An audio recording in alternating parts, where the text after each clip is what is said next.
नमस्कार, मी जयराज नागवसुरे.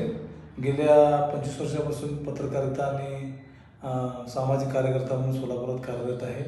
काल जे मी व्हिडिओ टाकला होता की बाबा एक दिग्गज नेता जो आहे त्याने 50 कोटीची जमीन विकली म्हणून, त्या संदर्भात बोलायचं म्हणलं तर सोलापुरात काही जे दिग्गज लोक आहेत ते प्रशासनाला, जिल्हाधिकारी साहेबांना, पोलीस आयुक्तांना आणि सोलापूर महानगरपालिका तिन्ही आयुक्तांना, दोन्ही आयुक्तांनी कलेक्टर साहेबांना अक्षरशः येड्यात काढून काही जे कामं होत आहेत त्याबद्दल माझ्याकडे अनेक लोकांची तक्रारी आली आहेत. त्या तक्रारीला अनुसरून मी कामाला सुरुवात केली आहे. तर अंदाजे एक 2 ते 3 हजार कोटीचा घोटाळा,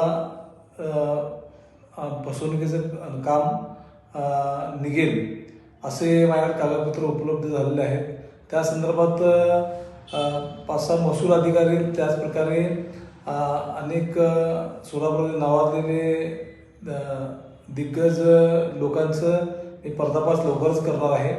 त्या परवाचा जो व्हिडिओ होता ती सुरुवात होती, त्या संदर्भात मी 2 ते 3 दिवसामध्ये प्रेस कॉन्फरन्स करून हा सर्व उलगडा करणार आहे. माझं एकच तळमळ आहे की बाबा सोलापुराची जी फसवणूक होऊ लागली आहे ती फसवणूक होऊ नये आणि सर्वसामान्यांची फसवणूक होऊ नये हाच उद्देश मनात धरून मी कामाला सुरुवात केलेली आहे. जय हिंद, जय महाराष्ट्र.